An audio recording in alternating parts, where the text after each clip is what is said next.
What's up guys, this is me मकबूल अहमद। आज की इस वीडियो के अंदर मैं आपको बताऊंगा 6 सिंपल न्यूट्रिशन हैक्स के बारे में, जिसको फॉलो करके आप मुस्तकबिल में मुख्तलिफ बीमारियों के रिस्क से बच सकते हैं। उसके अलावा एक हेल्दी ज़िंदगी गुजार सकते हैं। वीडियो को स्टार्ट करने से पहले अगर आपने मेरा चैनल अभी तक लाइक और सब्सक्राइब नहीं किया तो प्लीज़ लाइक और सब्सक्राइब ज़रूर करें।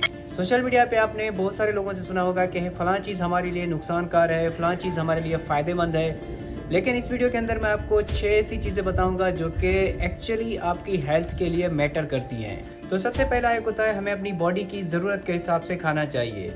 हमारा खाना खाने का डायरेक्टली या इनडायरेक्टली मकसद होता है एनर्जी हासिल करना, और हर इंसान को एक ख़ास एनर्जी का अमाउंट रिक्वायर होता है अपनी डेली एक्टिविटीज़ परफॉर्म करने के लिए। मिसाल के तौर पे मुझे डेली बेसिस पे 2000 कैलोरीज रिक्वायर्ड हैं। तो अगर मैं डेली बेसिस पे 2000 कैलोरीज के हिसाब से खाना खाता हूँ या एनर्जी हासिल करता हूँ तो मेरा वज़न ना ही बढ़ेगा और ना ही कम होगा।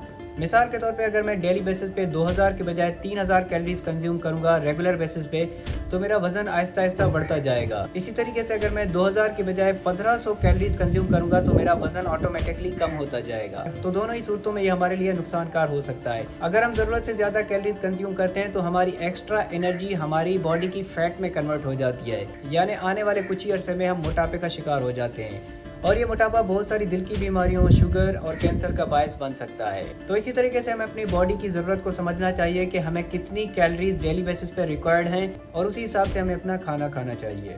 नंबर दूसरा सिंपल हैक होता है, हमें अपनी डाइट के अंदर प्रोटीन को ऐड करना चाहिए। अगर हम अपने खाने पे थोड़ी नज़र डालें तो सुबह से लेकर रात तक हम कार्बोहाइड्रेट ही कंज्यूम कर रहे होते हैं। हमारे खानों के अंदर प्रोटीन की तादाद बहुत ही कम होती है। उसके अलावा ये बहुत सारे लोगों की एक मिसकॉन्सेप्शन है कि प्रोटीन खाना सिर्फ बॉडी बिल्डर्स का काम है और जिम में जाने वाले लोगों के लिए ज़रूरी होती है, लेकिन ऐसा बिल्कुल भी नहीं होता। प्रोटीन ना सिर्फ हमारी बॉडी के अंदर मसल बिल्ड करने के लिए हेल्प करती है, बल्कि ये हमारे neurotransmitters, hormones, enzymes, connective tissues और इम्यून सेल्स के लिए ज़रूरी होती हैं। तो इसी तरीके से हर इंसान को 1.2 ग्राम पर केजी बॉडी वेट के हिसाब से प्रोटीन का इस्तेमाल करना चाहिए। यानी अगर मेरा वजन 60 केजी है तो आप 60 को 1.2 से मल्टीप्लाई करेंगे तो 72 ग्राम प्रोटीन का निकल आएगा। तो इसका मकसद ये हुआ कि मुझे अपने वजन के हिसाब से और डेली रिक्वायरमेंट्स के हिसाब से 72 ग्राम प्रोटीन कंज्यूम करनी चाहिए। लेकिन ये चीज़ वेरी करती है कि आपकी बॉडी की क्या रिक्वायरमेंट्स हैं।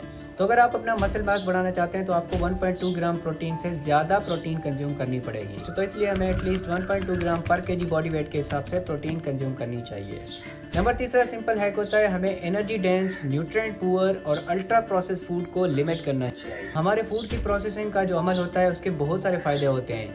इससे हमारा फूड ज़ाया होने से बच जाता है, उसकी शेफ लाइफ बढ़ जाती है, उसके अलावा उसकी कॉस्ट या कीमत कम हो जाती है। लेकिन अगर हम तस्वीर के दूसरे रुख को देखें तो फूड की प्रोसेसिंग करते वक्त उसके अंदर कलर्स, फ्लेवर्स और टेक्सचरिंग एजेंट्स ऐड करे जाते हैं, और इसको इतना प्रोसेस करा जाता है कि ये हमारे टेस्ट बड के लिए इतने फेवरेट बन जाते हैं कि हमें बार बार इसे खाने का मन करता है। सो इसलिए जो लोग हर वक्त फास्ट फूड और मीठी चीज़ें खाते रहते हैं तो उसकी सबसे बड़ी वजह यही है कि उनके टेस्ट बड्स की ये चीज़ें फेवरेट बन चुकी हैं। सो इसलिए इन प्रोसेस फूड की उनको बार बार क्रेविंग होती रहती है। और उसके अलावा अल्ट्रा प्रोसेस फूड की कैटेगरी में जो खाने आते हैं उसके अंदर बहुत ही कम तादाद में फाइबर, माइक्रो न्यूट्रिएंट्स, विटामिन्स और मिनरल्स पाए जाते हैं, लेकिन इनके अंदर सबसे ज़्यादा सैचुरेटेड और ट्रांसफैट और उसके अलावा शुगर पाई जाती है। और यही सैचुरेटेड फैट, ट्रांसफैट और शुगर हमारे लिए मुख्तलिफ बीमारियों का बायस बनते हैं। तो अगर हम इन फूड को मॉडरेशन में कंज्यूम करते हैं तो ये हमारे लिए नुकसानकार नहीं होते, लेकिन बदकिस्मती से 60 से 70% हमारी डाइट इन फूड्स पे रिलाई करती है, जो कि एक अलार्मिंग सिचुएशन है हमारी हेल्थ के लिए। नंबर चौथा सिंपल हैक होता है कि हमें अपने माइक्रो न्यूट्रिएंट्स को नज़रअंदाज नहीं करना चाहिए। माइक्रो न्यूट्रिएंट्स कुछ ऐसे एलिमेंट होते हैं जिसके अंदर विटामिन्स और मिनरल्स आ जाते हैं। ये हमें डेली बेसिस पे बहुत ही कम तादाद में चाहिए होते हैं, लेकिन इनका न होना हमारी हेल्थ के लिए बहुत ही क्रिटिकल साबित हो सकता है। मिसाल के तौर पे अगर हमारी बॉडी के अंदर कैल्शियम और मैग्नीशियम की कमी होती है तो ये हमारी बॉडी के अंदर मुख्तलिफ बीमारियों का बायस बन सकती है। तो इसी तरीके से अगर हमारी बॉडी के अंदर किसी विटामिन की कमी होती है तो वो भी मुख्तलिफ बीमारियों को जन्म दे सकती है। सो इस तरीके से माइक्रो न्यूट्रिएंट्स लाइक विटामिन्स और मिनरल्स हमें एनर्जी नहीं प्रोवाइड करते, लेकिन इनका होना हमारी बॉडी के अंदर बहुत ही ज़रूरी होता है। सो इसी तरीके से माइक्रो न्यूट्रिएंट्स की कमी को पूरा करने के लिए हमें अपनी डाइट के अंदर फ्रूट्स, वेजिटेबल्स, डायरी प्रोडक्ट्स और मीट को ऐड करना चाहिए, ताकि हमारी विटामिन्स और मिनरल्स की रिक्वायरमेंट्स पूरी हो सके।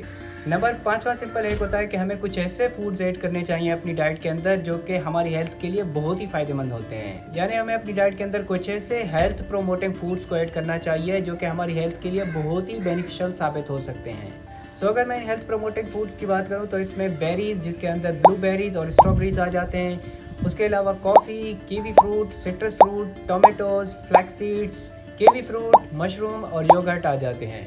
सो हमें कोशिश करनी चाहिए कि ऐसे फूड्स को हमें रेगुलर बेसिस पे अपनी डाइट के अंदर ऐड करना चाहिए। नंबर लास्ट पे आता है हमें खाने में इन 3 चीज़ों को ज़्यादा तादाद में कंज्यूम करने से गुरेज करना चाहिए। सबसे पहले आता है सोडियम। सोडियम एक ऐसा एलिमेंट होता है जो कि हमारी बॉडी के अंदर इलेक्ट्रोलाइट बैलेंस, फ्लूइड बैलेंस और हमारे ब्लड प्रेशर को कंट्रोल करने में हेल्प करता है। और सोडियम हमारी डाइट के अंदर सबसे ज़्यादा नमक के अंदर पाया जाता है। अगर हमारी बॉडी के अंदर सोडियम की तादाद बढ़ जाती है तो हमारा ब्लड प्रेशर बढ़ने लगता है और हर वक्त ब्लड प्रेशर बढ़ने की वजह से एक कंडीशन होती है जिसे हम हाइपरटेंशन बोलते हैं। तो इसलिए हमें कोशिश करके 2300 मिलीग्राम पर डे के हिसाब से सोडियम का इस्तेमाल करना चाहिए, जो कि 1 टीस्पून के बराबर होता है।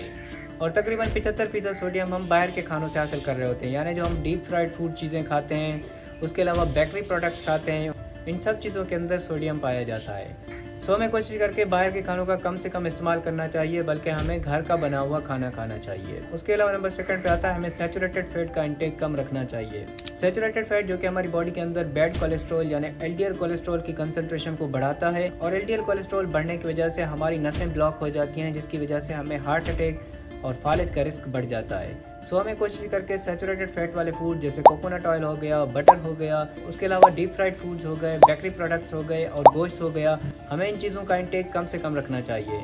और सैचुरेटेड फैट से कैलोरीज हमें 10% से कम रखनी चाहिए। नंबर 3 पे आता है हमें एडेड शुगर या चीनी से गुरेज करना चाहिए। अगर हम अपनी डाइट के अंदर मीठी चीज़ों का सबसे ज़्यादा इस्तेमाल करते हैं तो उसकी वजह से हमारा हार्ट डिजीज़ का रिस्क बढ़ जाता है। सो हमें कोशिश करके 10% से कम कैलोरीज हमें एडेड शुगर से हासिल करनी चाहिए। और ये तब पॉसिबल होता है जब हम soft drinks, bakery products, candies और चॉकलेट जैसी चीज़ों का कम इस्तेमाल करते हैं। सो गाइस, ये थे 6 सिंपल हैक्स जिसको फॉलो करना कोई मुश्किल काम नहीं है, लेकिन अगर हम इन चीज़ों को मद्देनज़र नहीं रखते तो ये हमारे लिए मुख्तलिफ बीमारियों का बाइस बन सकते हैं। सो गाइस, होप सो ये वीडियो आपको पसंद आई होगी। अगर ये वीडियो आपको पसंद आई है तो प्लीज़ लाइक और कमेंट ज़रूर करें, और अगर आपने मेरा चैनल अभी तक लाइक और सब्सक्राइब नहीं किया तो प्लीज़ लाइक और सब्सक्राइब ज़रूर करें। मिलते हैं नेक्स्ट वीडियो के अंदर। मकबूल अहमद साइनिंग ऑफ।